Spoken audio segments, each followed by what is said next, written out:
Chapter 7. Meditation and Daily Life. During retreats, from time to time, a bell master invites the bell sound, silently reciting this poem first. Body, speech and mind in perfect oneness. I send my heart along with the sound of the bell. May the hearer awake from forgetfulness and transcend all anxiety and sorrow. Then he or she breathes 3 times and invites the bell to sound. When the rest of us hear the bell, we stop our thinking and breathe in and out 3 times, reciting this verse. Listen, listen, this wonderful sound brings me back to my true self.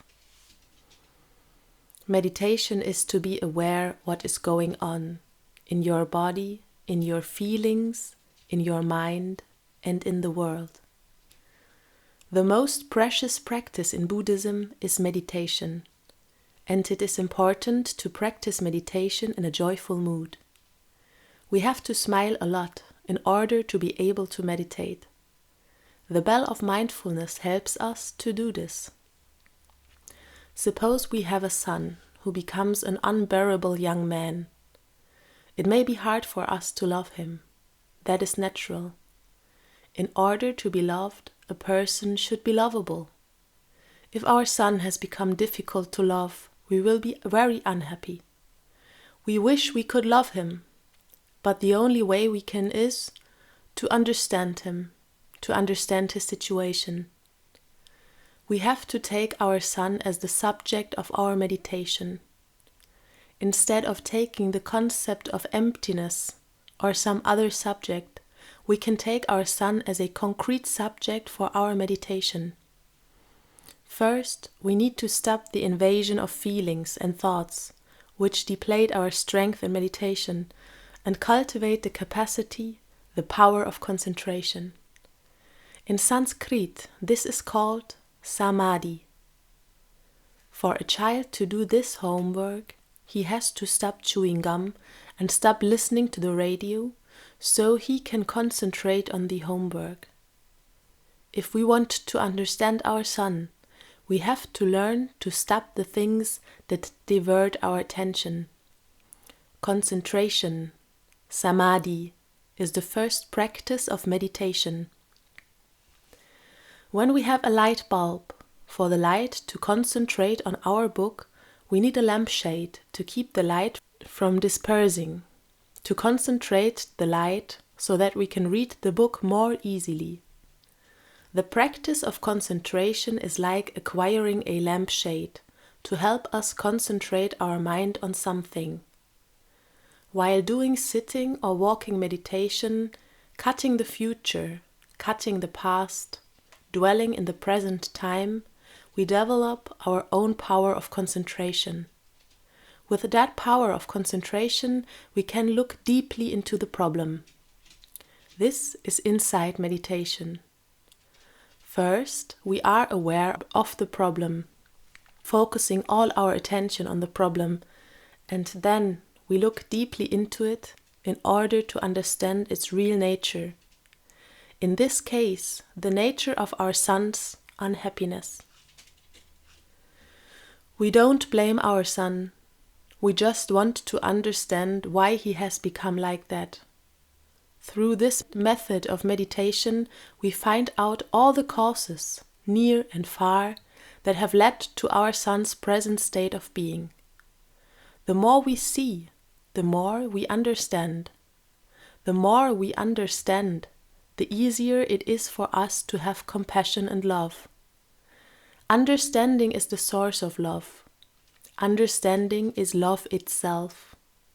Understanding is another name for love. Love is another name for understanding. When we practice Buddhism, it is helpful to practice in this way. When you grow a tree, if it does not grow well, you don't blame the tree. You look into the reasons it is not doing well.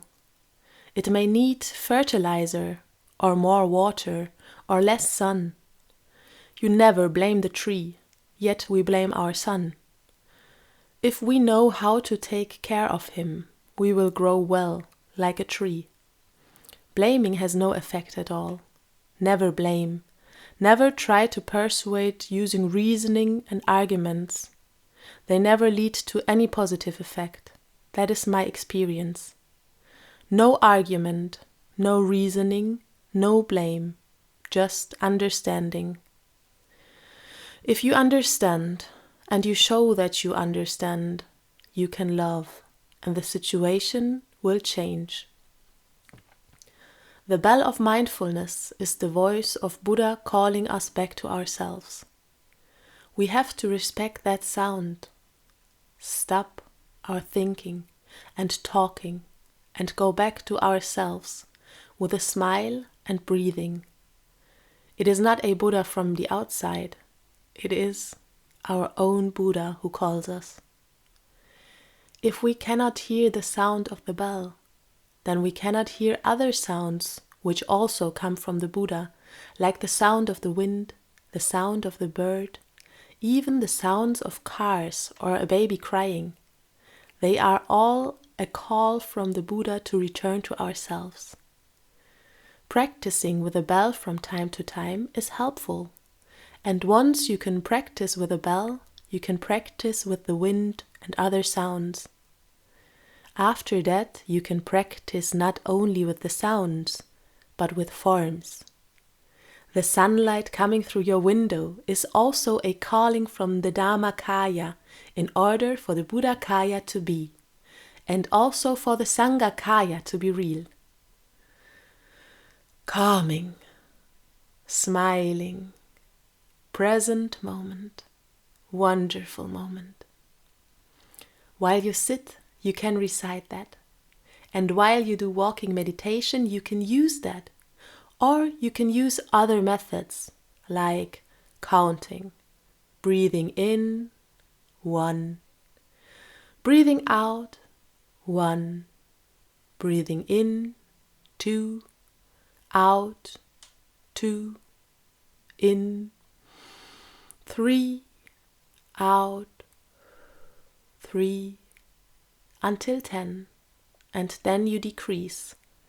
10, and then 9, 8, 7. Counting the breath is one of the ways to educate yourself for concentration, samadhi. If you do not have enough concentration, you cannot be strong enough to break through, to have a breakthrough into a subject of your meditation. Therefore, breathing, walking, sitting, and other practices are primarily for you to realize some degree of concentration. This is called stopping. Stop in order to concentrate. Just as the lampshade stops the light from dispersing, you can read your book more easily. The first step of meditation is stopping the dispersion, concentrating on one subject. The best subject, the most available subject, is your breathing. Breathing is wonderful. It unites body and mind. Whether you count breaths or just follow them, it is for stopping. Stopping and seeing are very close. As soon as you stop, the words on the page become clear. The problem of our sun becomes clear. Stop and look. That's meditation. Insight meditation. Insight means you have a vision, an insight into reality. Stopping is also to see, and seeing helps to stop. The two are one. We do so much. We are so quickly. The situation is difficult, and many people say, don't just sit there, do something. But doing more things may make the situation worse. So you should say, don't just do something, sit there.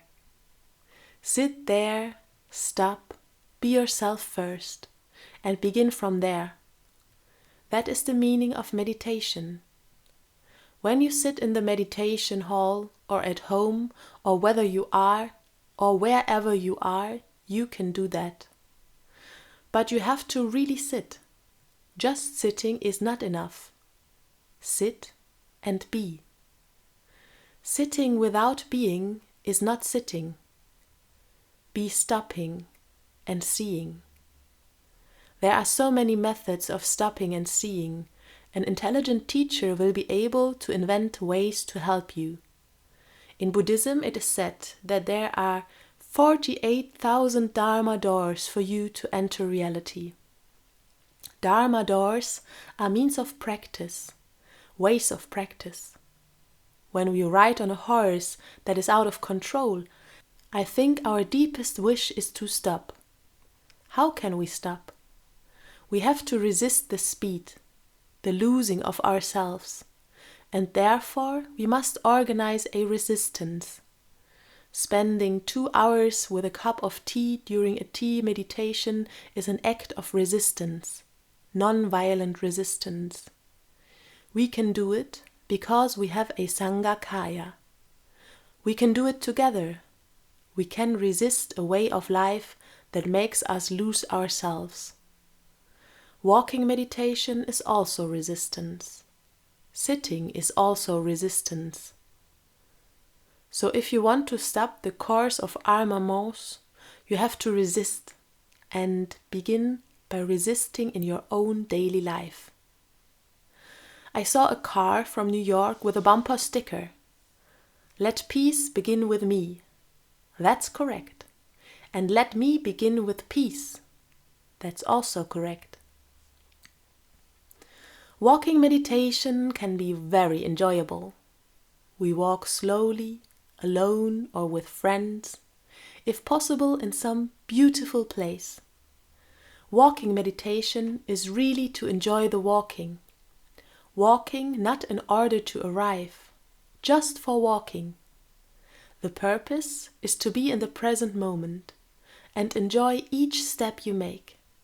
Therefore, you have to shake off all worries and anxieties, not thinking of the future, not thinking of the past, just enjoying the present moment.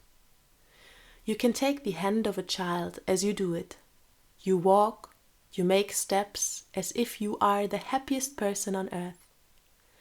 We walk all the time, but usually it is more like running. When we walk like that, we print anxiety and sorrow on the earth. We have to walk in a way that we only print peace and serenity on earth. Every one of us can do that, provided that we want it very much. Any child can do that. If we can take one step like that, we can take 2, 3, 4 and 5. When we are able to take one step peacefully, happily, we are for the cause of peace and happiness for the whole humankind. Walking meditation is a wonderful practice. The Buddha's basic Dharma talk concerning meditation, the Satipatthana Sutta, is available in Pali, Chinese, and many other languages, including English and French.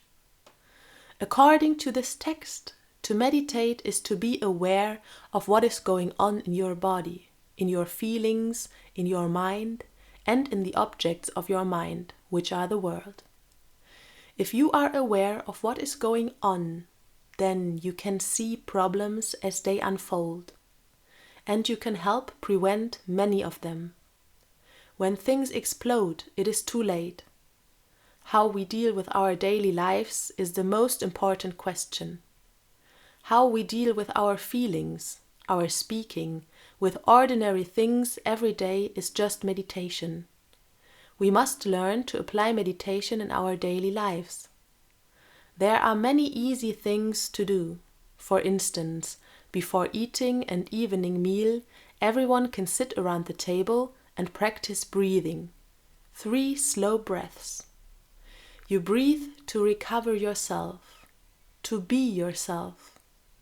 I am sure that every time you breathe deeply like that, you become entirely yourself again.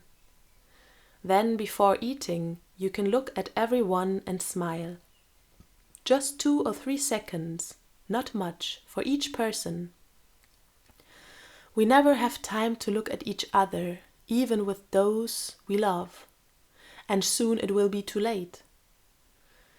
It is wonderful to do that, to openly appreciate everyone in your own household. In Plum Village, it is a child who reads the Gatha before eating. Holding up a bowl of rice, he knows he is very lucky. Being a refugee, he knows that in many countries of Southeast Asia, children do not have enough to eat. The kind of rice that they buy in the West is the best kind of rice, imported from Thailand. The children know that even in Thailand, Thai children do not have the opportunity to eat such rice. They eat poorer quality rice. The good rice is exported for the country to get foreign currency. When a refugee boy holds up a bowl of rice, he has to remember that he is lucky. He knows that 40,000 children his age die in the world each day because of hunger. Then the child says something like, "Today on the table there are good things that mommy just cooked. There I see Papa, there I see my brother, there I see my sister.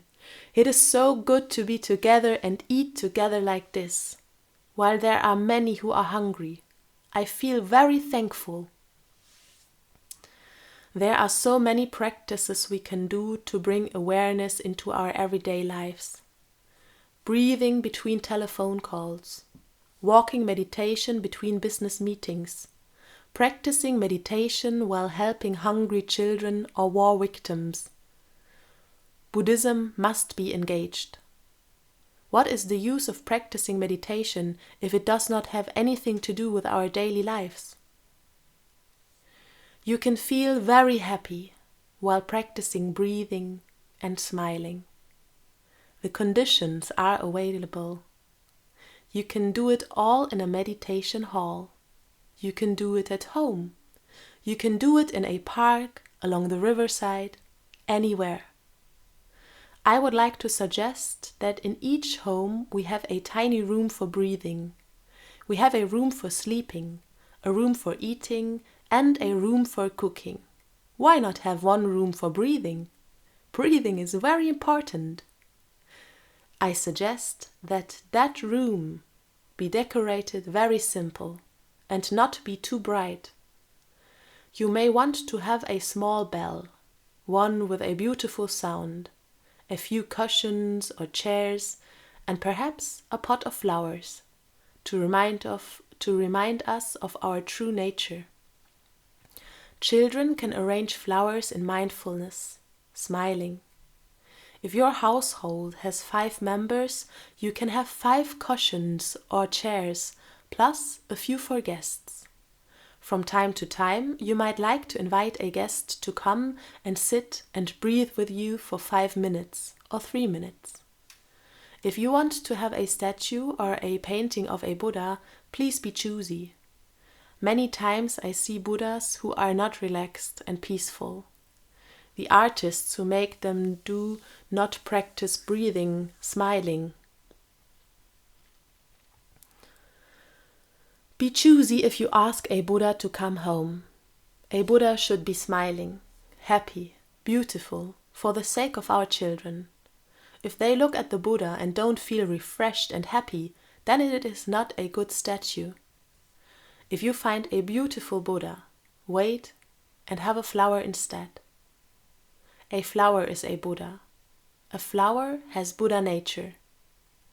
I know of families where children go into a room like that after breakfast, sit down and breathe 10 times, in, out, 1, in, out, 2, in, out, 3, 10 times, and then they go to school. This is a very beautiful practice. If your child does not wish to breathe 10 times, how about 3 times? Beginning the day with being a Buddha is a very nice way to start the day. If we are a Buddha in the morning and we try to nourish the Buddha throughout the day, we may be able to come home at the end of a day with a smile. The Buddha is still there. When you become agitated, you do not have to do or say anything. Just follow your breathing and walk slowly into that room. The room for breathing also symbolizes our own inner Buddha land, so we can enter it whenever we need to, even if we are not at home. I have a friend who, whenever he becomes agitated, enters the breathing room in his home. He sits down respectfully, breathes in and out 3 times, invites the bell to sound, and recites the Gatha. Immediately he feels better. If he needs to sit longer, he stays there. From time to time, while his wife is preparing dinner, she hears the sound of the bell, and it reminds her to be mindful in her work. At such times, she deeply appreciates her husband. He is so wonderful, quite different from others. He knows how to deal with anger. If she has been irritated, her own resentment subsides. Sometimes she stops cutting vegetables and goes into the breathing room to sit with him. This picture is so lovely, more beautiful than an expensive painting. Doing things in this way has a good effect on everyone. Teaching by example, not just with words. When your child is agitated, you don't have to say, "Go to that room." You can take his or her hand and walk together into the room for breathing and sit quietly together. This is the best education for peace. It is really beautiful to begin the day by being a Buddha. Each time we feel ourselves about to leave our Buddha, we can sit and breathe until we return to our true self. There are 3 things I can recommend to you.